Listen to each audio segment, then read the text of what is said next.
Everyone, doing a weekly outlook. I haven't posted one for a while, so I thought I'd get back on here and try and get a bit more regular at these things. I know these were really helpful for most of you. Been super busy giving out lots of signals on a lot of pairs in the mentorship. We have been in some amazing trades. So I'm just going to jump straight in. All right, so first I just want to cover some news. All right, so I've said this a million times. I don't really care about the news. I don't pay attention to the news. The only thing I really look at is on like Sundays. I'll have a look for the week ahead as to what news is coming out. Just be aware of any significant releases where there might be a change in volatility. That's it. I don't care about what the news is or what the forecast is. I don't look into it. I just care about the specific news events that are released, which typically might have a bit more volatility or manipulation with them, such as like inflation rate, elections, NFP, which is kind of hit or miss these days, things like that. All right. So a few things I want to point out is tomorrow being Tuesday, we have some USD news. Again, nothing really crazy there. We have some Australian news from my home country releasing in Asia. Mainly, we want to be aware of this. Okay, if you do trade Asia, be aware of this. Or if you're taking any trades like in late New York that might be affected in Asia, be aware of this as well, because we have CPI news coming out. We have inflation news.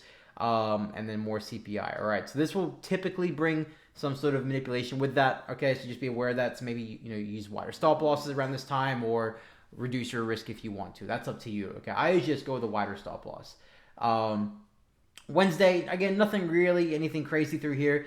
Thursday, the main one I want you guys to be aware of is going to be the USD GDP growth rate, which is released right around the New York Open.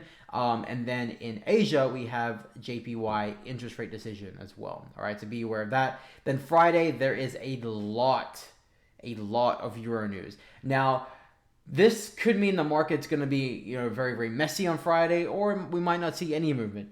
All right, this is all kind of releasing at around the early hours of London, from basically 1:30 up until I think it's 4 a.m. So yeah, those 3 to 4 hours might be kind of all over the place, or there might not be any movement. A lot of times this news is priced in and ahead of time, so therefore when the news is released, price just kind of keeps going, right? So I view news as more like a catalyst to push price where it's intended to go anyways. Everything I do is technical based off of numbers and price action. Okay, like I said earlier, I don't care about the news. I don't care about the forecast. Don't care what it says. I just care about the time. So that way I can adjust my trades, if any, accordingly. All right. So a few things I want to cover pair-wise. Only a few pairs I'm going to talk about today. There's only a few I'm really looking at, but I'm definitely going to put another video out on Wednesday for you guys, or maybe even tomorrow. Just depends on how the market lines up. USD Swiss, this trade this setup I posted for you guys in the public Discord back on the 21st of March. Here, playing out for almost a 1 to 12. Yeah, 1 to 12 for 430 pips, which on this pair is a lot. That's a nice move. I ended up taking profit right around this 89,800 level here. And I figured this was going to go lower anyways, but I want to secure some profit and pull some money out of my account. So I ended up taking profit there. All right.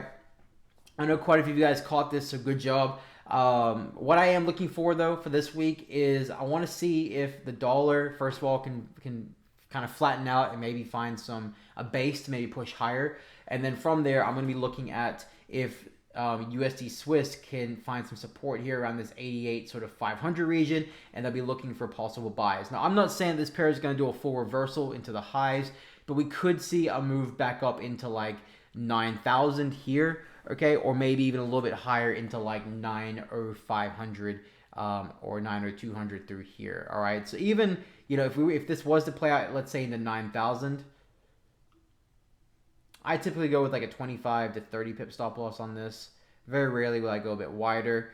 I mean, even that's only 165 pips, which for a pair like this, that's a decent move. It's an easy 1 to 6, guys. So definitely something I'll be looking at. If this pair begins to line up, I'll start posting about it a little bit more. Mentorship students in the mentorship program, you guys know what to look for, okay? But yeah, I'll post about this if and when this begins to become a bit more interesting this week, okay? Obviously, if this doesn't play out, then price will likely break lower, and I'll be looking for something like this for that break and retest of this sort of 500 level here for that move down into this 87,000 region down here, all right? Another pair I'm very interested in is actually AUDUSD. Looking for possible buys here.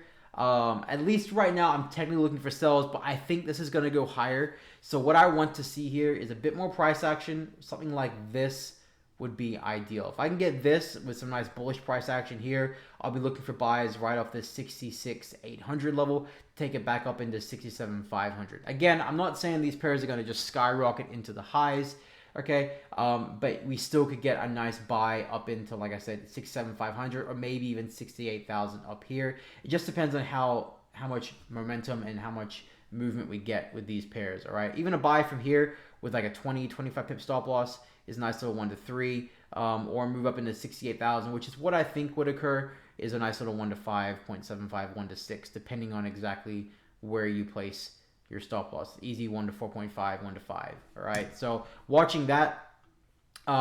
If this does begin to break lower, then obviously I'll flip my bias and I'll begin looking for sells off of this 0.66 800 level to take it right down into 0.66 sort of 200, if not lower from there. As in, like I said, for the other pairs, if and when these pairs begin to line up or show a bit more interesting price action, I'll post about it and point this to your attention. All right. USD CAD. I posted this today, so I posted this today that I'm looking for sells off of this 1.35500 level. Okay, so we see price here is at 1.35500, making this higher time frame patterns exhausting after the fake out here. A lot of wicks here, looking for some significant bearish price action to sell this down into 1.34 thousand. A sell from here, let's say I typically go with like a 25 to 30 pip stop loss, again depending on like time of day, news, things like that. Sometimes the wide also goes like 30.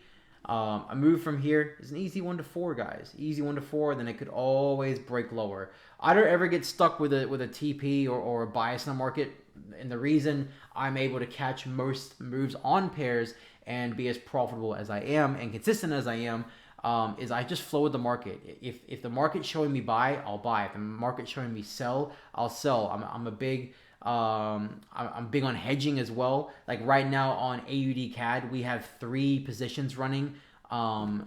We have 2 buys and 1 sell running, with the buys being deep in profit and the sell being near our entry right now. So I'm big on hedging and getting the most out of the market and trading without any risk, because when you hedge, you have 0 risk involved. So I'll be looking to maybe do the same thing here. If I can get maybe a sell down into here, and then I can look for a buy from here, so I can make 5% on the way down, 4.5% on the way down, and then on the way up, I could look to make another 4 to 5%, easy 10%, right? It just depends on stop loss, which again, 25 pips is usually pretty standard, so it's easy 1 to 5 there. So it's 10% each way, or total, so 5% each way.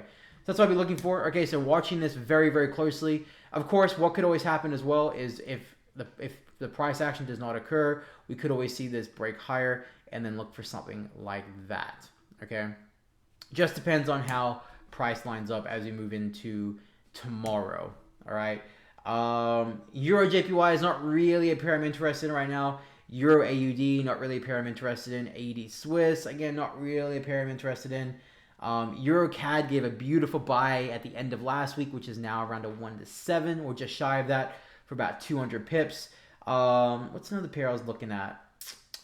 GA was pointed out to me today by a student. So something I'm interested in here for a possible sell is I'd be looking here for something sort of like this, preferably on like the 1 hour. If I can get like this on the 1 hour, obviously doesn't need to be as dramatic. If I can get this like the 1 hour or maybe even the 30-minute, I'll be looking for possible sells down into 1.8500, if not right back down to 1.8400.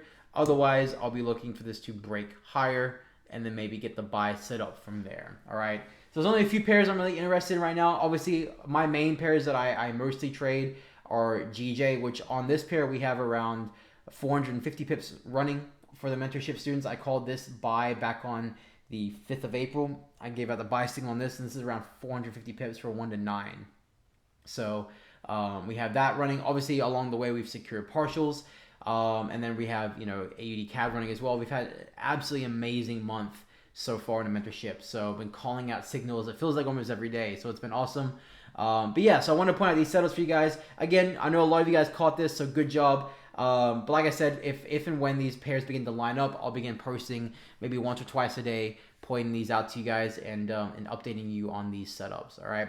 As always, guys, make sure your risk is tight. Risk management is the most important thing. All right. No matter how good you are as a trader, you will have losses along the way. All right. No trading strategy is 100%. All right, it's all about probability and keeping the odds in your favor. So be patient, make sure you use proper risk management, and I'll update with you guys throughout the week.